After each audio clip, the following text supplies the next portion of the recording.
Greetings, geeks. Welcome to episode 574 of Geeks in Space. This is Flight of the Navigator. I'm Rob Commander Takamalda, and I'm here today with three of the greatest geeks who are ever going to sit down on a Wednesday night and talk about a movie. We got a Chris DeBona. Hi. We got a Nate Ostendorp. Hello. We got a Rob Roseboom. Good evening. Gentlemen, this movie, along with Space Camp, probably represents all of my love for like 10-year-old me, all of my love of science and fantasy and spaceships. It's probably those two movies. And Miami. Maybe. Yeah. I had never seen this movie before. I was 13 when it came out, and I looked at it and I'm like, this is a kid's movie. I'm not going to go and watch this. And in fact, it is a kid's movie. Yep. I was 8 when it came out, and it was, dead bullseye on my demographic. Yep. Unfortunately, it was made in a time when they hadn't figured out that kids' movies need about 20% adult content, so that parents can watch it. Yep. No, this is classic Disney family movie formula. Yeah, it is. It is. I was 15 when it came out, and I didn't see it until 2 days ago. So I totally missed it, but it was fun. I liked it. It was good. I mean, there's a lot of things to it. We got an Alan Silvestri score. Right. We got a lot of dogs for some reason. I had totally forgotten about the dog frisbee. Why is there so much dog frisbee? There's a ton of dog frisbee, and it doesn't have anything to do with the plot at all. Yeah, this was, in fact, my very first note was, my God, there's almost 3 minutes of dog frisbee. And I could only assume that this was foreshadowing later that he needed to train a dog to fly the spaceship, or maybe a dog would be a giant and would have to retrieve the spaceship from the sky. Exactly. But none of those things happened. No. There is no thematic linkage between our opening credits except for the family. I guess family bonding fun time. Okay, so before you move on from that scene, it's okay. It's fine. So there's this dog frisbee championship. It turns out this is a real thing. Oh, sure. I thought they made it up for the movie, and I looked it up, but it's a thing. Like in 1978, the champion was Dink, owned by Jim Strickler. Dink. He's a good doggy. Yeah, he's a good dog. But like Bounce and Boo, Bling Bling, and most recently, Kosuke Harari's Greedy, which is a border collie, won the Frisbee World Championship. They have like obstacle course competitions. They have a competition to see what dog can jump the farthest. Yeah. There's all kinds of stuff. But I like that part at the end where love their dogs, where the puppos and the doggos face off in a dance battle. And not at all related to this movie. Nope. Not at all. Nope. Well, so don't call him dumb. How about retarded? So this, I noted this just because, you would never have that in a Disney family movie today. Oh. And when I was approximately that age, the word retarded was said approximately 500 times a day. Yeah. Along with the word gay to disparage any sort of abhorrent behavior. And it wasn't just retarded, it was retard. Like you would call people retards. What are you, some kind of retard, And then, people started saying "artard" like in the 2000s, but I hate it when my kids say it and I hear it and it's back now, it's looped back around. But I was told no to that one, and I cut that one, and that one's back, man. It scares me. Yeah, I stopped saying it when I met my mom's best friend's daughter, who was significantly mentally challenged. So I was like, it doesn't feel good anymore. So yeah. I stopped saying when I stopped being it. What I wanted to note here was that, having not seen this movie before, I hoped his skills as a navigator were much better than his dog training or his noogie giving skills. No. This is the worst noogie ever. David, just stop provoking your little brother, please. What cracks me up is they're in the third row. So that model of station wagon had a third row, like small seat that was available to kids. But they're not wearing seat belts. They got no seat belts. Yeah. When I was in the back of the Volare, it was the same deal. Like, you just spread out. No seat belts. Like you gotta patch a rug back there. You're fine. Yeah. I remember driving to Florida with my family in the 70s, and I would sleep in the footwell of the back seat.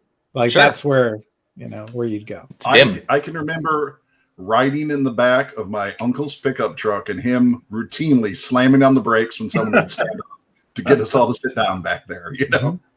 That's just the way things were. Yeah. So check this out. Yeah, I guess so. Just look out for the fireworks. Make sure you be back before dark. He gets to go play at Billy's. I'm just saying. Billy's has a slip inside, fireworks. Unsupervised fireworks. Yep. Yeah, it's perfect. The first appearance of fireworks in this movie. I just, in general, was curious how much we think that this home would be worth. It's on a canal, and there's several scenes filmed in front of it. This is like a $2 million, $3 million house in the 80s. No, it's not. It's not. No. So the thing about Florida you have to realize is there's tons of canal and beachside houses like this. Like today, big boats out there, man. Clearwater or Miami, you can buy a house like this for $1 million. The beachside ones, way more expensive. Yeah, why does this is what I thought telescopes were for as a kid. They're not. I mean, what are you going to find a new planet? I mean, we're beyond that, right? Yep. So more fireworks. Got to plant that in you. You've just got a big pile of them in your room. Total fire hazard. I also like the ongoing theme of things that might be a spaceship but aren't. Yes. Yeah. That happens three or four times in this movie. And it's funny because you don't actually see the spaceship until the 50-minute mark. Yeah. You left about 5 minutes ago. He's 8 years old, Mom. I know. He's 8 years old, Mom. He wants to walk a half mile alone at night. In the dark. Through the forest. Yeah. That is the 80s, man. It's a different time. Yeah. It was, So we jump, our notes jump a long ways here, but he wanders in the woods, gets a jump scare from his brother, and let's see, what else? He goes to, he comes back from the time travel, he sees his parents' house, and meets his parents again, and he's totally freaked out, because they're so old. Yeah. Now this is the part of the movie that actually took me in, because I think this is a great premise. I think it's great that he comes back and he's just like, what the heck happened? But every single thing that happens after this is so stupid and unrealistic. Oh, for sure. That I get lost. But no. This was legit a good scene. This was good for sure. setup. I mean, you have to ask yourself, how did he not go on to become a great actor? You could totally do a Twilight Zone with that. For sure. Right. And you probably have. And I think that if you changed some of the fun and games sequence to be a little more perilous, you could basically turn this movie, he could be 22, and you could basically change almost nothing, and you could have a totally reasonable science fiction thing, but maybe not with Pee Wee Hermen. And you could also have him as the dad this time around, because he's old enough. That's true. Oh, are you suggesting that it's time for a reboot? A return to the Flight of the Navigator cinematic universe? Yeah, for sure. Because he's done so well as an adult. Any signs of life? So that was Mr. Moore. Yep. No. His name's Mr. Faraday. Dr. Faraday. Dr. Faraday. Which is I've decided my thing. Your thing is corridors. Mine's going to be pointing out dumb sciencey names. Pun names. Yeah. Oh, well, Mr. Tesla. Oh, I don't know, Mr. Faraday. What does Mr. Beatty think? What do you think, Dr. Einstein? Oh, that's a good question there. So this is the teacher from Head of the Class. And Les Nessman. He's always, to me, head of the class. Poor guy. So whenever I see him, oh, no, he's not Les Nessman. I'm sorry. He's the other guy. WKRP in Cincinnati. Yeah, he was the one who dropped all the chickens. God is my witness. I swear they could fly. Nothing bad's gonna happen to you. I promise. Right. That yeah. The mom says that, and then I like how that's when shit goes off the rails. I like how completely non-freaked out everyone is that he didn't age. They're just like, oh, great, he's back. I'm so overjoyed. Yep. He's clearly not a product of the devil or something, or a replicant. Nothing sinister here. Yep. Nope. Well, so the woman playing his mom, she plays like the woman freaking out in like half a dozen movies. Mm-hmm. I halfway expected her to pull that character out and go, no, he's from Satan, and just, it would have been great.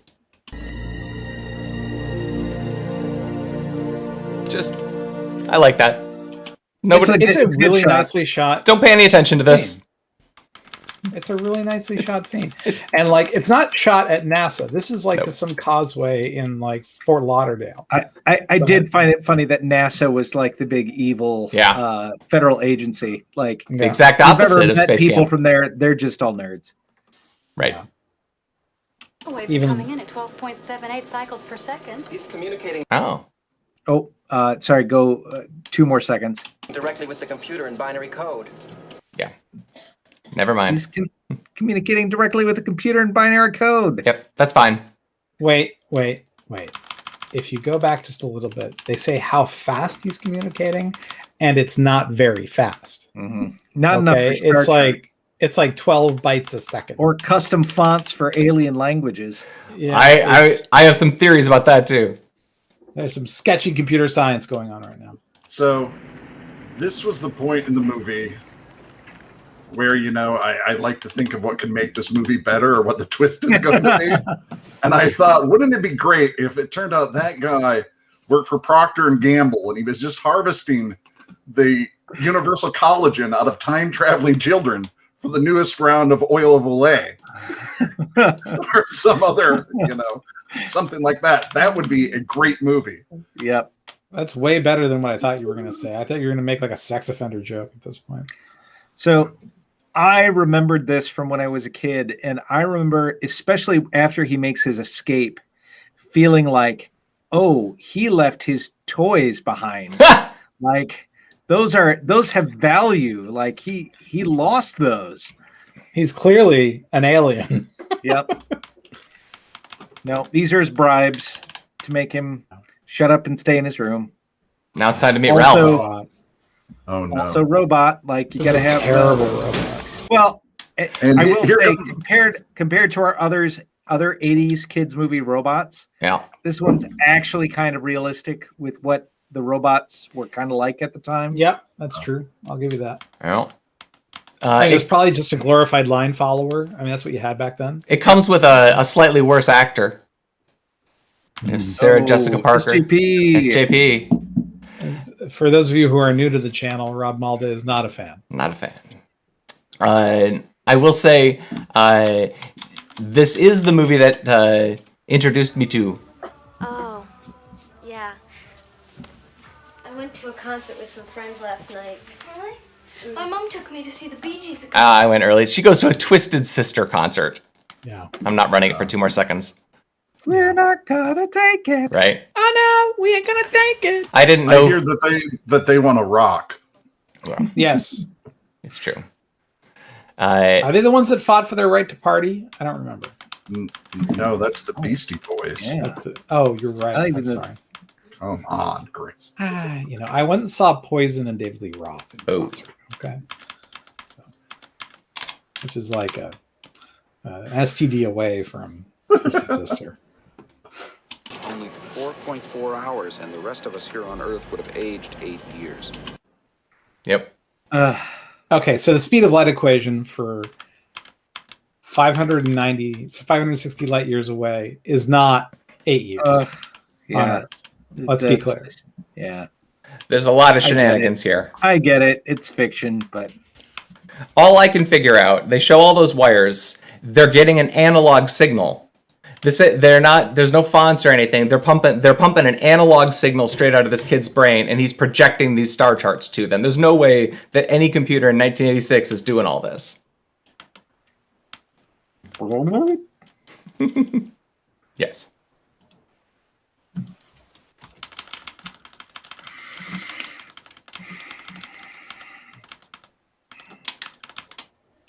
So I just wanted to point out how great this quality Ralph footage is. I mean, the Great Escape and Bullet have nothing on this sequence of him hiding in this thing and cruising around the facility for 3 minutes.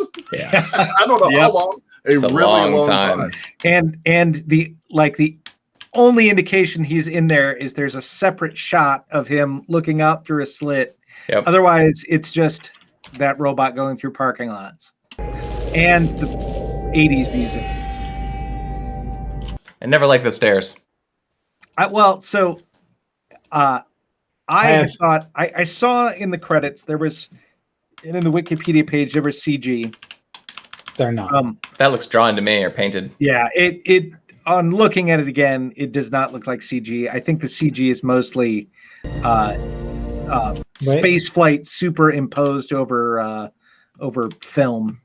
No, this is very simple. This is got a green support going down the side that they're This isn't but sophisticated. I spent a lot of time looking at the stairs. Okay, so go back to 4507 or whatever. 4507. I had it on the screen. This is the first time. You didn't though. The steps. 4507. 45. Yes, 4507.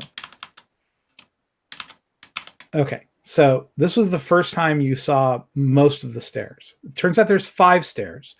We only got to see 4. And in this one, you have 2 stairs facing one way and 2 stairs facing the other way with their tread pattern. The tread pattern is 3M stair tread tape. And one of them has like a little overlap. And then they just spray painted the damn thing silver, right? This is not high-end CGI by any measure, right? The little melty thing, sure. Okay, I'll give it to you. That's what I was talking about, was the melty. We're not talking about the prop, Chris. Lazy ass stairs. Okay, and we have a time check later where you can see 5 of the stairs, and you see that even the back and forth is not regular. It's very poorly done. Chris is our resident stairmaster. I'm very upset. Thank you, Stairmaster. That's good. I'm going to take that. I just want to point out that this is the coolest chair, and Captain Kirk can suck it. Because this chair rides out of the floor. And I don't actually have the shot tagged later, but later on when he's bouncing around, they shove the cushions in to pinch him in so it fits self. Yeah, but it's not a cushion. It's just a metal. Yeah. It looks like it's horrible to sit in. And then when he starts bouncing around, the solution is to vice him into not getting a seatbelt or anything like that, just to turn it into a big vice. So, here you go. That's a spaceship to me.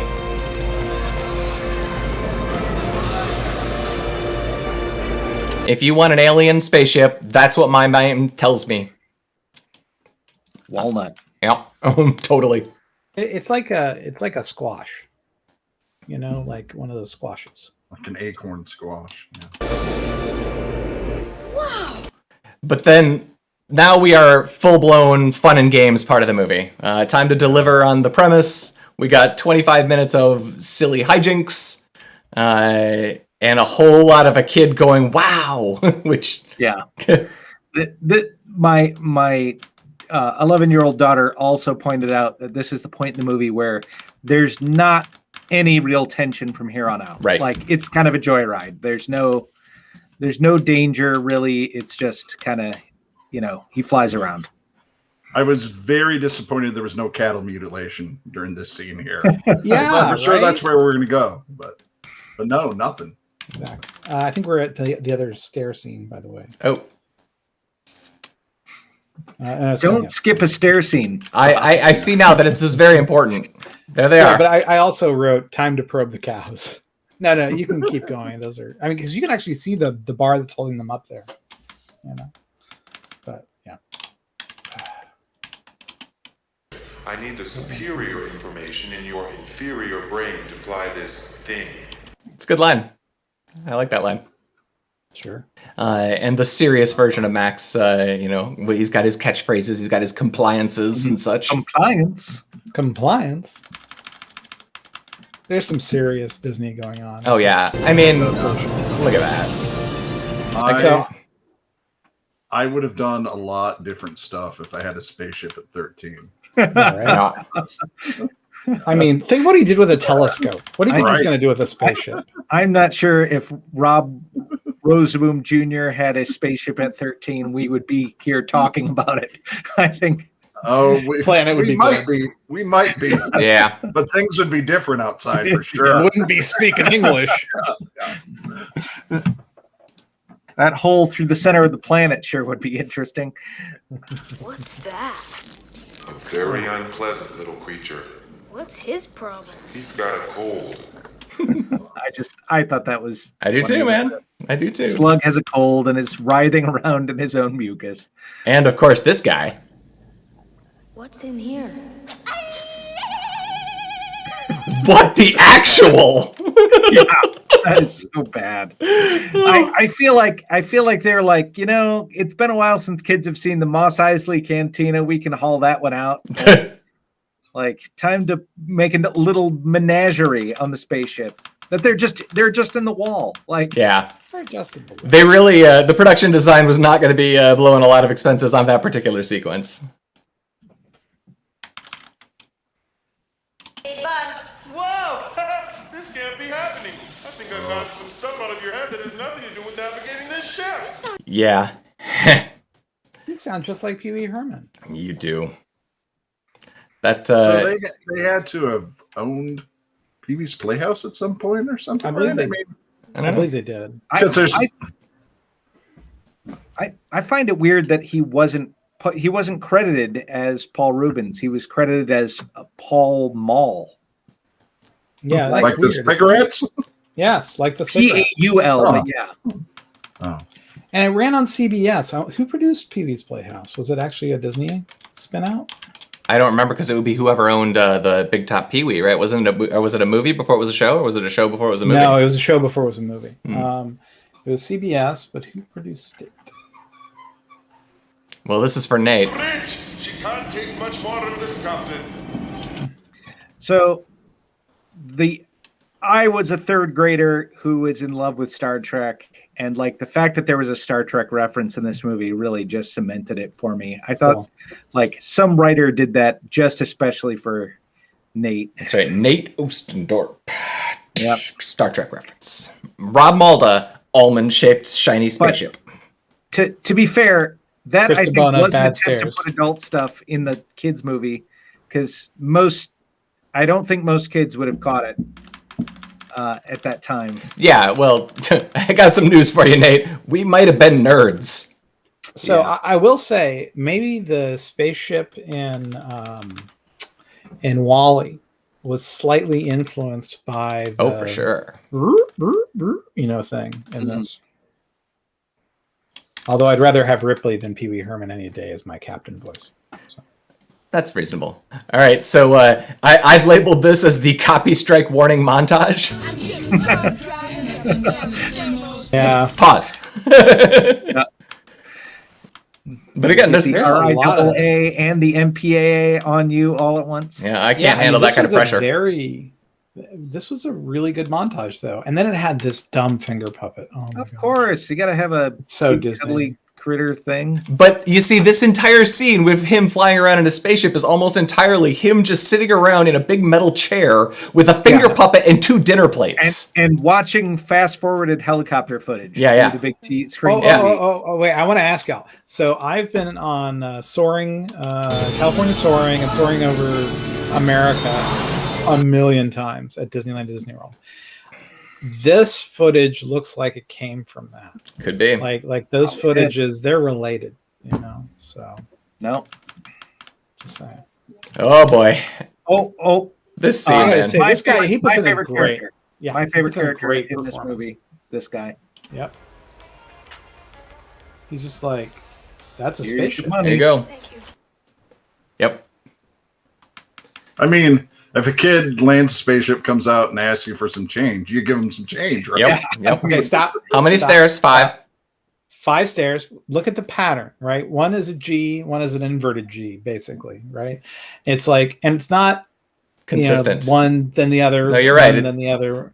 These are inconsistent G's. These are inconsistent stairs. I'm upset, and I'm offended.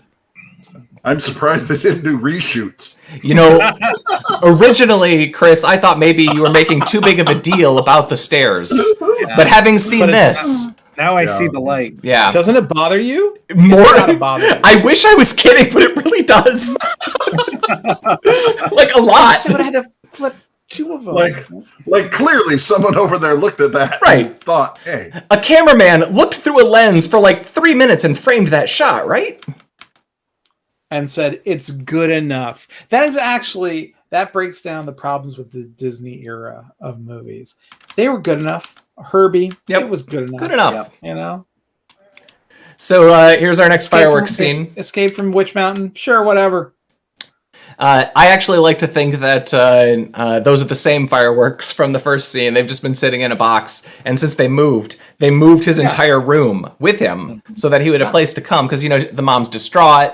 So, of course, we have to make a new room for him, just like his old room, to keep his fireworks. Here they are. It's symbolic. Yeah. That might not be true. No, I don't think there's any symbolism in this movie. No. Pretty simple. Except for the symbolism that comes with poor construction standards. So the time travel scene is actually pretty damn cheap. But I kind of remembered this watching it again too, that I thought that the lightning zone that they have to go through was pretty crazy. I do remember as a kid always really liking that the inside of Max's face appears to be some sort of vortex funnel of liquid. And I always liked that effect. Because that actually looked like an analog thing that somebody made and swirled.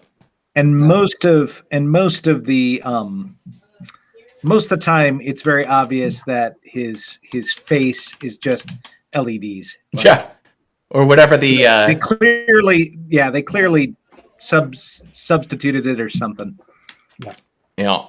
Hey, one thing I wanted to mention that if you wanted to go 560 light years in 8 or 6 hours of subjected time, you'd have to go 99.99999999999% of light speed, but hundreds of years would still pass on planet Earth, just for the record. 560 years just to get there, and then to get back would be another 560 years. Look, you can have this out with Dr. Faraday. Yeah, Dr. Faraday. Yeah, he's a hack. I don't know. He said he checked his equations and they look good, dude. Yep. So. Well, because he was going at 12.76 bytes per second. He is in charge of his brain. He is in charge of NASA. Well, that's true. Sure. Or whatever. Or that shed branch. The part of NASA where they keep, kidnapped victims. Kids, and he can order helicopter strikes anywhere in Florida. Right. This was ostensibly filmed in Fort Lauderdale. So this is not Cape Canaveral. It's Cape Fort Lauderdale, so yeah. It all makes sense to me. I just want to point out sparklers, fireworks, once again, they repeated that. There is functional filmmaking occurring throughout this movie. People are trying. Circle of life. Yes. Hakuna Matata, man. Hakuna Matata. Well, then we got a bunch of credits, which we probably can't really play. Yeah. His mom's normal and young again. Oh, and remember, he's got a little finger puppet. Okay. A little goober. But he's got that thing that's going to ruin the environment. Totally. It's going to be 10 million of those things pretty soon, drinking all our water. Yep. It dives into the ocean. Wait, are you saying this is a prequel to The Arrival? That's right. He grows up and transforms. Yeah. His legs grow backwards. Yeah. In 10 years, that thing will spin a cocoon and become one of those aliens. All right. So this is all the Flight of the Navigator cinematic universe. The problem, though, is that means we have to put Charlie Sheen in Flight of the Navigator, too. Yeah, and maybe that's what caused the actor to go bad. Just saying. Well, we got everything? One other thing. There was a scene where he sort of squashes the alien. Yeah. You remember this? It's about 20 minutes before during the drama the flights. He would have squashed that thing like a bug. It would have turned into goo. It's very inconsistent. Just saying. Well, we end the movie with some fireworks. Wow. Yeah. Yep. And the thing is, I actually genuinely I think Paul Rubens is kind of a genius. He's actually, yeah. And like this did not do him justice, you know. Yeah, whatever. He basically had to be silly for 20 minutes in a recording booth. Yeah. In a recording booth, yeah. So yeah, that's right there for me, right in my core, man. So I appreciate the opportunity to watch it with you guys, because none of my kids would even consider it. I regret that I didn't show it to my kid. My 6-year-old said this is my favorite movie after watching this. Aww. He really liked it. I think it was that's sweet. It was very well targeted for a 6-year-old. Yeah. Not too scary. And not I so do dumb agree that with, you want to murder yourself. I do agree with Cliff that the plot is what it is, but the pacing and the cuts are pretty fast as opposed to a lot of the movies from like the 80s and 90s where you can just really tell they went a lot slower generally. That's the thing, man. You take out 3 minutes of dog footage and the credits. This is an 80-minute movie. This is 85 minutes. Yeah. And it doesn't rely on huge action set pieces. It just tells it's got a lot of holes in it, but it's just your basic sci-fi movie starter pack. Mm-hmm. I mean, they only spend 12 seconds showing you the stairs. That's true.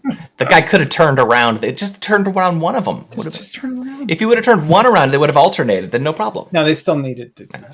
I mean, beggars can't be choosers, man. Whose turn is it next, gentlemen? It is mine. Yes. Mr. Dorp.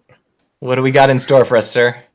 So, I really enjoyed Aliens, and I would like to pull out another of the James Cameron canon. So I would like to watch The Terminator. The first one? Yeah. I haven't watched that in 5 years. I'm all in. It's a good movie. Excellent. I've actually, it's perfect because I've just rewatched like 4 James Cameron movies in the last month, but not that one. So that's going to work out good for me. Not bad. Well, thank you, gentlemen, for this walk down memory lane for me, at least. Thank you, Chris DeBona. Thank you for having me. Nate Ostendorp. See you later, Navigator. Compliance. Rob Roseboom. Bye. All right, I'm Rob Commander Tacomaldo. This was Geeks in Space. We'll see you someday in the future with the news, maybe, if you're lucky.